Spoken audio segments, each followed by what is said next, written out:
Hello दोस्तों, नमस्कार। स्वागत है एक बार फिर से आप सभी के अपने प्रिय चैनल पर। दोस्तों, दिन भर की सबसे बड़ी खबरें आपको बताएंगे, जहां सबसे पहले बताएंगे गलवान हिंसा के बाद से भारत चीन संबंध सामान्य नहीं, लंबा खिंच सकता है मामला। जी हां दोस्तों, जयशंकर जी ने खुद ये सबसे बड़ा बयान दिया है। दोस्तों, विदेश मंत्री जयशंकर जी ने क्लियर कहा कि हमारे चीन के साथ कभी नहीं रहे आसान रिश्ते, गलवान के बाद चीजें और ज्यादा असहज। जी हाँ, साथ ही साथ आपको बताएंगे जहाँ कनाडा में बैन की जाए खालिस्तानी आतंकी गुरपतवंत सिंह पन्नू की एंट्री, बताएंगे हिंदू फोरम ने कर दी है बड़ी मांग। जी हाँ दोस्तों, साथ ही साथ आपको एक से एक बड़ी खबरें बताएंगे, बने रहेगा वीडियो के अंत तक। लेकिन खबरों में आगे बढ़ने से पहले अगर आप भी अपने भारत देश का, भारतीय सेना का और भारत के प्रधानमंत्री नरेंद्र मोदी जी का दिल से समर्थन करते हैं तो इस वीडियो को भी कर दीजिए लाइक, चैनल कर दीजिए सब्सक्राइब, बेल आइकन दबाइए, साथ ही कमेंट बॉक्स में लिख दीजिएगा जय हिंद। जी हाँ दोस्तों, तो चलते हैं पहली और सबसे बड़ी खबर की तरफ, जहाँ गलवान हिंसा के बाद से भारत चीन संबंध सामान्य नहीं, लंबा खिंच सकता है मामला। जयशंकर जी का बहुत बड़ा बयान बता दें, विदेश मंत्री जयशंकर जी ने कहा कि 2020 में गलवान घाटी में हुई झड़प के बाद से भारत और चीन के बीच संबंध सामान्य नहीं है और संभवतः ये मसला अपेक्षा से ज्यादा लंबा खिंच सकता है। विदेश मंत्री जयशंकर जी ने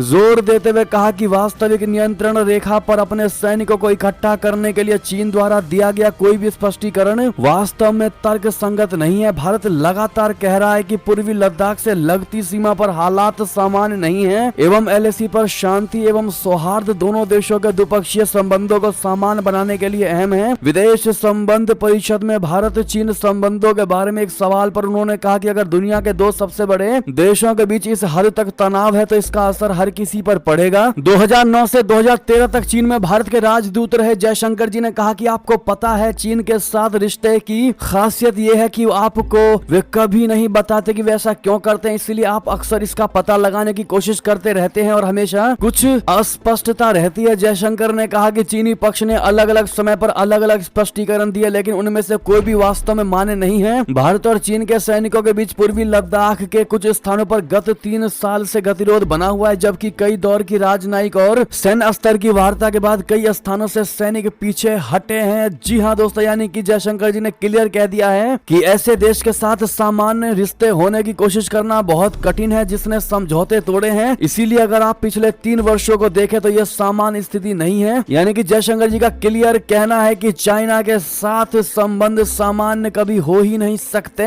अगर चीन का यही व्यवहार रहा तो। जी हाँ दोस्तों, साथ ही साथ आपको बताते बड़ी खबर, जहां कनाडा में बैन की जाए खालिस्तानी आतंकी गुरपतवंत सिंह पन्नू की एंट्री, हिंदू फोरम ने कर दी है ये बड़ी मांग। जी हाँ दोस्तों, हिंदू फोरम कनाडा यानी HFC ने खालिस्तानी आतंकवादी गुरपतवंत सिंह पन्नू द्वारा दी गई हेट स्पीच का कड़ा विरोध करते हुए उसके कनाडाई क्षेत्र में प्रवेश पर प्रतिबंध लगाने की मांग की है। कनाडा स्थित हिंदू समूह ने पन्नू पर कनाडा में रहने वाले हिंदुओं और भारतीयों के बीच डर पैदा करने का आरोप लगाया है। HFC के कानूनी प्रतिनिधि पीटर थॉर्निंग ने मार्क मिलर को फोरम की चिंताओं के बारे में बताया, जो कनाडा के हाउस ऑफ कॉमन्स में अप्रवासन, शरणार्थी और नागरिकता मंत्री के रूप में कार्यरत है। HFC ने आव्रजन, शरणार्थी और नागरिकता कनाडा से इसकी गहन जांच करने और पन्नू को कनाडा में प्रवेश के लिए अपात्र घोषित करने के लिए आवश्यक उपाय करने का आग्रह किया है। HFC के वकील द्वारा मार्क मिलर को सौंपे गए पत्र में कहा गया कि मैं आपके ध्यान में गुरपतवंत सिंह पन्नू के संबंध में गहरी चिंता का विषय लाना चाहता हूं। ये वर्तमान में अमेरिका स्थित सिख फॉर जस्टिस नामक संगठन के लिए कानूनी प्रतिनिधि के रूप में कार्य करता है, जो एक अलग सिख राज्य की स्थापना की वकालत करता है। पत्र में कहा गया कि हम इस बात पर प्रकाश डालते हैं कि भारतीय मीडिया रिपोर्टों के अनुसार भारत सरकार ने पन्नू को आतंकवादी करार दिया और हिंसक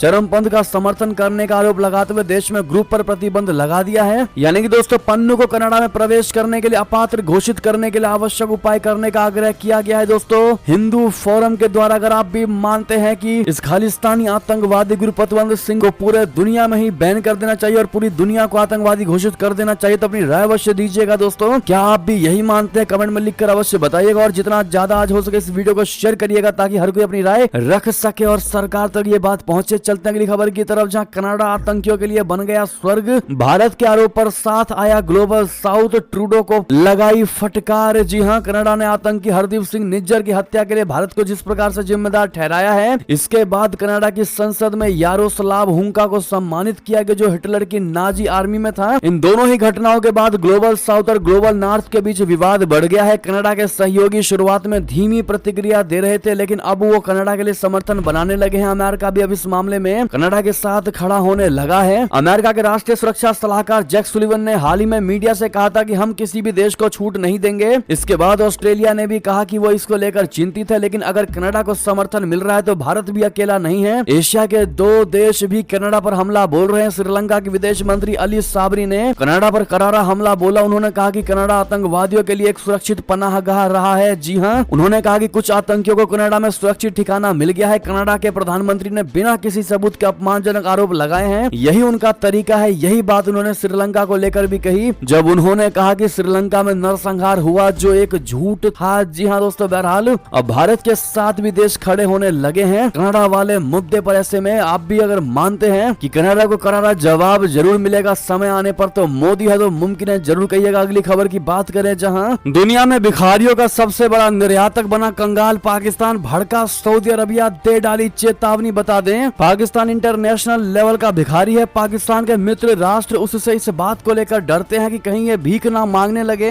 लेकिन अब रिपोर्ट आ रही है कि पाकिस्तान दुनिया में भिखारियों का सबसे बड़ा निर्यातक भी बन गया है। इस बात की शिकायत लगातार खाड़ी देशों जैसे कि सऊदी अरबिया, यूएई और ईरान की ओर से की जा रही है। प्रवासी पाकिस्तानी मंत्रालय के सचिव ने बुधवार को एक मीटिंग में इसको लेकर शर्मिंदगी जताई। जियो न्यूज की रिपोर्ट के मुताबिक उन्होंने कहा कि हमारे भिखारी सबसे ज्यादा विदेश जा रहे हैं। उन्होंने कहा कि दूसरे देशों में जितने भी भिखारी गिरफ्तार होते हैं उनमें से 90% पाकिस्तानी ही होते हैं। इसके अलावा उन्होंने कहा कि इराक और सऊदी के राजदूत खुलकर कह चुके हैं कि आप अपने भिखारियों को हमारे पास क्यों भेज रहे हैं, इनके कारण हमारे देश की जेलें भरी हुई हैं। पाकिस्तान से ये लोग वीजा लेकर पहुंचते हैं और फिर वहां भीख मांगने लगते हैं। रिपोर्ट में कहा गया है कि सऊदी में ग्रैंड मस्जिद से जितने भी जेब कतरे पकड़े जाते हैं उनमें ज्यादातर पाकिस्तानी होते हैं। ये लोग सऊदी उमरा का वीजा लेकर पहुंचते हैं, मस्जिद के बाहर भीख मांगते हैं क्योंकि यहाँ ज्यादातर लोग रुपए की जगह रियाल में भीख देंगे। जब सचिव से पूछा गया कि पाकिस्तान के लोग विदेशों में भारतीय या बांग्लादेश से ज्यादा हैं, तो इस पर उन्होंने कहा कि पाकिस्तान के लोगों के पास टैलेंट की कमी है। इसके साथ ही विदेशी लोग पाकिस्तानियों पर भरोसा नहीं करते हैं। खाड़ी के देशों में सरकार भिखारियों को लेकर सख्त है, यहाँ भीख मांगने वालों को जेल में डाल दिया जाता है। अब ऐसे में दोस्तों सऊदी अरबिया ने कड़ी चेतावनी दे दी है पाकिस्तान को कि अपने नागरिक जरूर भेजो लेकिन भिखारी बिल्कुल भी नहीं, और ये कतई भी बर्दाश्त नहीं किया जाएगा। दोस्तों अगली खबर की बात करें, जहां अरुणाचल के खिलाड़ियों को वीजा नहीं मिला तो चीन पर भड़के शशि थरूर, केंद्र सरकार से कर डाली ये मांग। दरअसल चीन द्वारा अरुणाचल प्रदेश के वुशु खिलाड़ियों को वीजा नहीं दिए जाने का मामला शांत नहीं हुआ है। कांग्रेस के नेता शशि थरूर ने इसको लेकर चीन पर अपनी भड़ास निकाली है और इसको शर्मनाक बताया है। शशि थरूर ने बुधवार को कहा कि भारत सरकार को मांग करनी चाहिए कि चीन को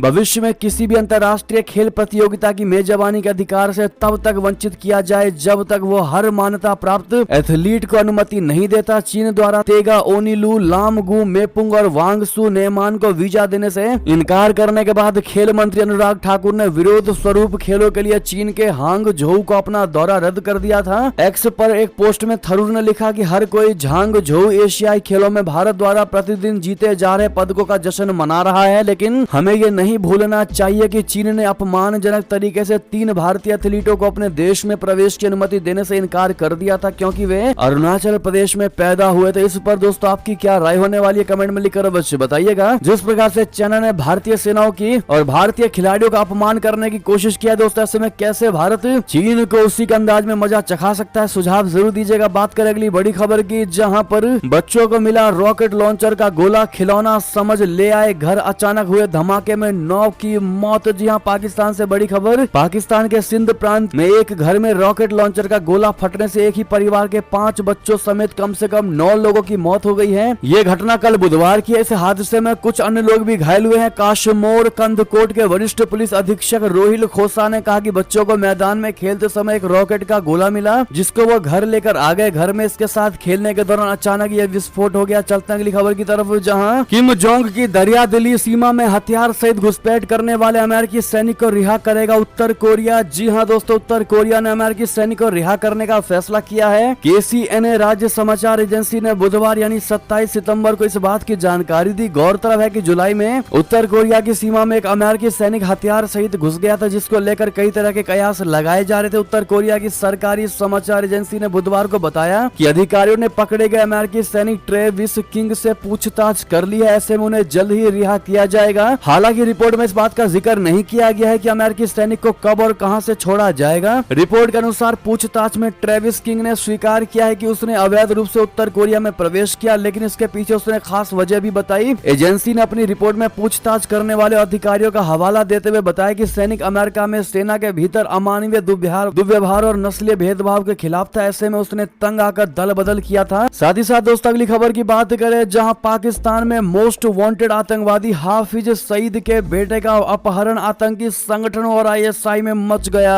हड़कंप। जी हां दोस्तों, आतंकवादी के बेटे आतंकवादी ले उड़े। जी हां, भारत के मोस्ट वांटेड आतंकवादी हाफिज सईद के बेटे कमालुद्दीन सईद के अपहरण का समाचार है। दावा यह किया जा रहा है कि कमालुद्दीन सईद को कल शाम कार सवारों ने अगवा कर लिया। यह सनसनीखेज खबर सोशल मीडिया पर जमकर वायरल हो रही है। हालांकि इस खबर को लेकर कोई ऑफिशियल पुष्टि नहीं की गई। आपको क्लियर बता दें कि कोई आधिकारिक पुष्टि नहीं की गई है, लेकिन सोशल मीडिया पर कुछ विदेशी मीडिया संस्थानों के ट्विटर हैंडल से यह दावा किया गया है कि हाफिज सईद का बेटा कमालुद्दीन सईद कल शाम से लापता है। कुछ और ट्विटर हैंडल से दावा किया गया है कि हाफिज सईद के बेटे के गायब होने के बाद आतंकी संगठनों और पाक खुफिया एजेंसी ISI में हड़कंप मच गया है और कमालुद्दीन सईद की तलाशी के लिए जमीन आसमान एक किए जा रहे हैं। जी हाँ, रिपोर्ट्स में दावा किया जा रहा है कि कमालुद्दीन सईद कल शाम से लापता है और इसका कोई सुराग नहीं मिल रहा है। टाइम्स अल जरा नाम के ट्विटर हैंडल से यह दावा किया गया है। दोस्तों चलता अगली खबर की तरफ, जहां लेकिन सोचने वाली बात है कि आतंकवादी के बेटे को ही आतंकवादियों ने किडनैप कर लिया है और अगर वाकई में किडनैप किया गया है तो कहीं ना कहीं कर्मा लौट कर आ रहा है। चलता अगली खबर की तरफ, जहां श्रीलंका में चीन नया जाल फेंक रहा, गरीबों के 19,000 मकान बनाएगा। बता दे, चीन ने श्रीलंका में अपना प्रभाव बढ़ाने के लिए निम्न आय वर्ग पर नजर गड़ा ली है। इसी कारण वो उनके लिए सस्ते मकान बनाने जा रहा है। श्रीलंका के शहरी विकास और आवास मंत्री प्रसन्ना रणतुंगा ने बताया कि श्रीलंका गरीब परिवारों के लिए 19,000 से अधिक सस्ते घर बनाने के लिए अक्टूबर में चीन से एक समझौता करेगा। ये करार बीजिंग में बेल्ट एंड रोड इनिशिएटिव शिखर सम्मेलन में होगा। उसमें राष्ट्रपति रानिल विक्रमसिंघे भी भाग लेंगे। श्रीलंका के विदेशी मामलों के विशेषज्ञों का कहना है कि चीन की ये चाल आक्रामक तरीके से श्रीलंका में पैठ बढ़ाने के मंसूबे से जुड़ी है। वहीं भारत के लिए चेतावनी भी। हालांकि भारत ने भी यहाँ निम्न आय वर्ग के लिए आवास बनाने का वादा किया है, लेकिन ये परियोजनाएं अटकी हुई हैं। रणतुंगा ने कहा कि बुनियादी ढांचे के विकास में चीनी और भारतीय मदद की उम्मीद करता है। इसका मतलब ये नहीं है कि हम चीन या भारत के पक्षधर हैं। साथ ही साथ अगली खबर की बात करें, जहां नागोर्नो काराबाख में अजरबैजान का हमला बढ़ा, आर्मेनिया भाग रहे हजारों लोग, जरूरी सामान लेकर घरों को छोड़ा। बता दें, अजरबैजान और आर्मेनिया के बीच नागोर्नो काराबाख विवादित क्षेत्र है। हाल ही में अजरबैजान ने एक सैन्य अभियान शुरू किया था।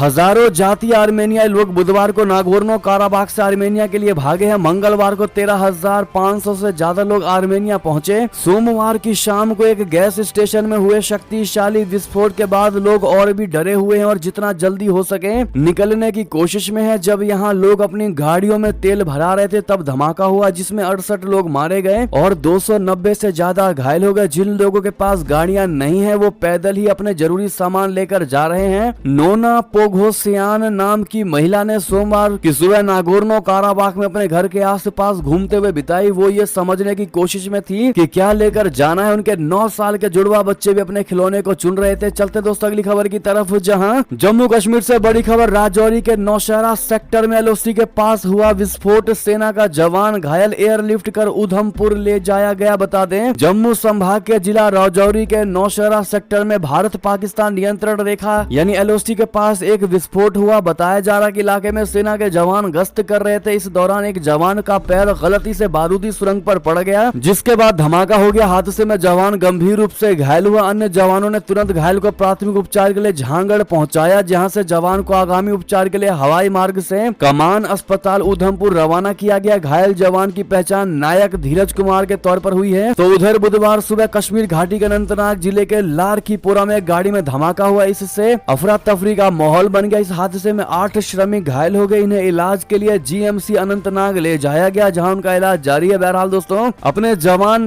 धीरज कुमार और 8 श्रमिकों के घायल होने पर इनको जल्द से जल्द ठीक होने की कामना जरूर करिएगा, ताकि जल्द से जल्द ये ठीक हो सके और आपकी दुआएं इनको लग सके। चलते अगली खबर की तरफ, जहां पाकिस्तान ने तालिबान से लिया TTP हमले का बदला, 11 लाख अफगानियों को देश छोड़ने का दे दिया आदेश। बता दें, पाकिस्तान की सरकार और तालिबान के बीच तहरीके तालिबान आतंकियों को लेकर तनाव अब और गहराता जा रहा है। अफगान सीमा पर गोलीबारी के बाद पाकिस्तान लगातार सख्त तेवर अपना रहा है। पाकिस्तान की सेना ने तोड़खम सीमा को बंद करके कड़ा संदेश देने के बाद अफगानिस्तान से आए शरणार्थियों के खिलाफ बड़ा एक्शन लेने जा रही है। सेना के इशारे पर काम करने वाली पाकिस्तान की सरकार ने फैसला किया कि अफगानिस्तान से आए 11 लाख अफगान शरणार्थियों को वापस भेजा जाएगा। इसे पाकिस्तान की नीति में बहुत बड़ा बदलाव माना जा रहा है। पाकिस्तान के आधिकारिक सूत्रों ने एक्सप्रेस ट्रिब्यून अखबार से कहा है कि केयर टेकर सरकार ने अफगानिस्तान से आए 11 लाख शरणार्थियों को वापस भेजने को मंजूरी दे दी है। पाकिस्तान का दावा है कि अफगानी अवैध रूप से उनके देश में रह रहे हैं। इस बीच अभी सरकार ने इस पूरे मामले की ऑफिशियल पुष्टि नहीं की। आधिकारिक सूत्रों ने बताया कि अफगानिस्तान में अगस्त 2021 में तालिबान सरकार के आने के बाद 4 लाख अफगानी पाकिस्तान में अवैध रूप से घुसे हैं। चलते हैं दोस्तों एक और खबर की तरफ, जहां पर जिन्ना का पाकिस्तान इन मुस्लिमों के लिए बन गया नरक। मस्जिद तोड़ी जा रही, कब्रों को भी नहीं छोड़ रहे कट्टरपंथी। जी हां, पाकिस्तान को एक ऐसी सोच के साथ बनाया गया था कि यहाँ मुस्लिम रहेंगे, लेकिन पाकिस्तान का अल्पसंख्यक अहमदिया समुदाय लगातार हमलों का शिकार हो रहा है। अहमदियों का कहना है कि लगातार उनके प्रार्थना स्थलों और कब्रिस्तानों को हमलों का निशाना बनाया जा रहा है। ये सारे हमले सुनियोजित ढंग से किए जा रहे हैं। समुदाय के प्रवक्ता अमीर महमूद ने मंगलवार को कहा कि हमलों में लगातार वृद्धि हुई है, खासकर पाकिस्तान के सबसे ज्यादा आबादी वाले पूर्वी पंजाब में। अल जजीरा की रिपोर्ट के मुताबिक महमूद ने कहा कि पिछले हफ्ते पंजाब के 10 का शहर में कम से कम 74 कब्रों को तोड़ दिया गया, अहमदिया कब्रों को। वहीं लाहौर के करीब अहमदियों के प्रार्थना स्थल की मीनारों को भी तोड़ दिया गया। चलते दोस्तों और खबर की तरफ, जहां पर नेपाल ने चीन का सुरक्षा सिद्धांत मानने से कर दिया इनकार। पीएम प्रचंड ने कहा ये हमारे हितों के ही खिलाफ। जी हां, इस समय चीन की यात्रा कर रहे नेपाल के प्रधानमंत्री पुष्प कमल दहल प्रचंड ने जाहिर तौर पर चीन के राष्ट्रपति शी जिनपिंग के सुरक्षा संबंधित मत का समर्थन करने से इनकार कर दिया। हालांकि दोनों देशों ने अपनी सीमा का संयुक्त निरीक्षण करने की सहमति जताई है। प्रचंड की शी और चीन के प्रधानमंत्री ली क्विंग से वार्ता के बाद जारी संयुक्त वक्तव्य में शी द्वारा प्रस्तावित वैश्विक विकास पहल यानी GDI का ही उल्लेख किया गया है, लेकिन उनके 2 अन्य सिद्धांतों वैश्विक सुरक्षा पहल तथा वैश्विक संस्कृति पहल का कोई उल्लेख नहीं है। प्रचंड की ली से वार्ता के बाद जारी संयुक्त बयान में कहा गया कि नेपाली पक्ष चीन द्वारा प्रस्तावित GDI का समर्थन करता है और GDI के मित्र समूह में शामिल होने पर विचार करेगा। 8 दिवसीय चीन यात्रा में प्रचंड ने इससे पहले 23 सितंबर को हांगझो में एशियाई खेलों से इतर शी से मुलाकात की थी। चलते हैं दोस्तों एक और खबर की तरफ, जहां भारत विरोधी साजिशों का लॉन्चिंग पैड बना कनाडा सामने आया। बब्बर खालसा के साथ दाऊद का कनेक्शन बता दें, कनाडा एक ऐसा मुल्क है जो खालिस्तानी आतंकी और गैंगस्टर्स के लिए भारत विरोधी साजिशों का लॉन्चिंग पैड बन गया है। इस बात की तस्दीक राष्ट्रीय जांच एजेंसी के वो दस्तावेज भी कर रहे हैं जो हाल ही में आज तक या इंडिया टुडे के हाथ लगे हैं। NIA के इन दस्तावेजों से इस बात का साफ पता चलता है कि कैसे कनाडा की जमीन का इस्तेमाल भारत विरोधी एजेंडा के लिए किया जा रहा है। साथ ही आतंकी संगठन बब्बर खालसा इंटरनेशनल का अंडरवर्ल्ड डॉन दाऊद इब्राहिम के साथ कनेक्शन भी सामने आया है। हाल ही में विदेश मंत्री ने कहा कि कनाडा खालिस्तानी आतंकवादियों के लिए सुरक्षित स्वर्ग बन गया है। दोस्तों साथ ही साथ आपको इतना ही नहीं, ये भी बता दें कि जयशंकर जी ने की चीन की धुलाई तो अकड़ पड़ गई चीन की ढीली। भारत को बताया सदा साथ रहने वाला पड़ोसी और मांग डाला भारत का साथ। जी हां, भारत में चीन के उप राजदूत के तौर पर जिम्मेदारी निभा रहे अधिकारी ने रिश्तों पर एक बड़ा बयान दिया है। चीनी उप राजदूत मा जिया ने कहा कि उनका देश भारत के साथ व्यवहारिक सहयोग की बहाली में तेजी लाने की उम्मीद करता है। उन्होंने इसके साथ ही ये भी कहा कि दोनों पक्षों के देशों के पास मैत्रीपूर्ण सह अस्तित्व का रास्ता खोजने और एक साथ एशियाई सदी बनाने की क्षमता है। दिलचस्प बात है कि जिस समय भारत के विदेश मंत्री जयशंकर जी अमेरिका में चीन के साथ रिश्तों पर बयान दे रहे थे, उसी समय चीनी अधिकारी की तरफ रिश्तों पर टिप्पणी की जा रही थी। चीनी राजनयिक ने कहा कि हमें उम्मीद है कि हम चीन भारत संबंधों की सही दिशा पर दृढ़ता से कायम रहेंगे। चीन और भारत शाश्वत पड़ोसी है जिन्हें एक दूसरे के रणनीतिक इरादों को सटीक रूप से समझने की आवश्यकता है। दोस्तों चलते हैं एक और खबर की तरफ, जहां मणिपुर में फिर बिगड़ते जा रहे हालात, प्रदर्शनकारियों ने बीजेपी दफ्तर को लगाई आग। जी हां, मणिपुर में एक बार फिर हालात बिगड़ते जा रहे हैं। मैतेई और कुकी समुदायों के बीच शुरू हुई हिंसा थमने का नाम नहीं ले रही है। एक तरफ पहाड़ी इलाकों में अफस्पा 6 महीने के लिए बढ़ा दी गई है, तो वहीं प्रदर्शनकारियों ने बीजेपी दफ्तर को आग लगा दिया। दरअसल गुरुवार को उग्र भीड़ ने थौबल जिले में बीजेपी मंडल कार्यालय को आग लगा दी। सूचना मिलने पर मौके पर पहुंचे सुरक्षा बलों ने आग पर काबू पाया। हालांकि तब तक कार्यालय में रखा सामान जलकर खाक हो चुका था। इस घटना में कोई हताहत नहीं हुआ है। पुलिस ने आगे की जांच शुरू कर दी है। ये पहली बार नहीं है जब जातीय तनाव के बीच बीजेपी दफ्तर पर हमला हुआ है। इससे पहले जून में थौबल जिले में 3 बीजेपी दफ्तरों में उपद्रवियों ने तोड़फोड़ की थी। इस दौरान भीड़ ने कार्यालय के गेट, खिड़कियां और परिसर में खड़ी एक कार के शीशे तोड़ दिए थे। जी हाँ, अगली खबर की बात करें जहां पर दिल्ली में कोई भी पेट्रोल पंप 29 सितंबर से 2000 रुपए का नोट नहीं लेगा। जी हाँ, दिल्ली पेट्रोल डीलर्स एसोसिएशन की तरफ से ये कहा गया है कि दिल्ली में कोई भी पेट्रोल पंप 29 सितंबर से 2000 रुपए का नोट नहीं लेगा। बात करें एक और खबर की, जहां मेरे नाम से कोई घर नहीं पर मेरी सरकार ने लाखों बेटियों को मकान मालिक बनाया, उदयपुर में बोले पीएम नरेंद्र मोदी जी। जी हाँ, प्रधानमंत्री नरेंद्र मोदी ने बुधवार को कहा कि उनके नाम पर कोई घर नहीं है, लेकिन उनकी सरकार ने देश की लाखों बेटियों को घर का मालिक बना दिया। 2 दिवसीय दौरे पर मंगलवार को गुजरात पहुंचे मोदी राज्य के आदिवासी बहुल छोटा उदयपुर जिले के बोरेली शहर में शिक्षा क्षेत्र से संबंधित 4500 करोड़ रुपए की परियोजनाओं सहित 5000 करोड़ रुपए से अधिक की विभिन्न विकास परियोजनाओं की शुरुआत के मौके पर लोगों को संबोधित कर रहे थे। उन्होंने कहा, चूंकि मैंने आपके साथ महत्वपूर्ण समय बिताया है, मैं गरीब लोगों के सामने आने वाले मुद्दों को जानता हूं और मैंने हमेशा उन मुद्दों को हल करने की कोशिश की है। आज मैं संतुष्ट हूं क्योंकि मेरी सरकार ने देश भर में लोगों के लिए 4 करोड़ घर बनाए हैं। पिछली सरकारों के विपरीत गरीबों के लिए एक घर हमारे लिए सिर्फ एक संख्या नहीं है, हम गरीबों के लिए घर बनाकर उन्हें सम्मान प्रदान करने का काम करते हैं। जी हाँ दोस्तों, अगर आप भी पीएम नरेंद्र मोदी जी के दरिया दिली की जमकर सराहना करते हैं तो long live PM Modi ji जरूर कहिएगा। चलते हैं और खबर की तरफ, जहां अब खुलेगी सीएम केजरीवाल की पोल पट्टी। केजरीवाल के सरकारी बंगले के रेनोवेशन मामले की सीबीआई जांच पर भारतीय जनता पार्टी का बयान। दिल्ली भाजपा ने मुख्यमंत्री आवास निर्माण यानी मरम्मत मामले में केंद्रीय जांच ब्यूरो यानी सीबीआई द्वारा जांच कराए जाने का स्वागत किया है। भाजपा प्रदेश अध्यक्ष वीरेंद्र सचदेवा का कहना है कि सीबीआई जांच होने से सच्चाई सामने आएगी। उन्होंने कहा कि जांच से जल्द पता चल जाएगा कि किसके निर्देश पर पुनर्निर्माण के लिए टेंडर जारी करने के नियमों का उल्लंघन किया गया। आखिरकार लोक निर्माण विभाग के अधिकारियों ने पूरा काम का एक साथ टेंडर जारी न करके अलग अलग हिस्सों में टेंडर जारी किए, जो कि एमसीडी से मंजूरी लिए बिना हुए हैं। प्रदेश अध्यक्ष ने कहा कि जांच में कई अहम पहलू सामने आएंगे। आखिरकार मुख्यमंत्री आवास के लिए फर्नीचर, फर्निशिंग सामग्री, पत्थर की खरीद के लिए गुणवत्ता और उसकी कीमतों को किसने मंजूरी दी। जी हाँ दोस्तों, अब ऐसे में देखते हैं सीबीआई की जांच में क्या निकल कर सामने आता है। बहरहाल दोस्तों, ऐसे में ये थे भी कि सारी बड़ी खबरें। आपको हमारी खबर कैसी लगी? आशा करता हूँ बहुत अच्छी लगी होगी। अगर थोड़ी भी अच्छी लगी है तो इस वीडियो का भी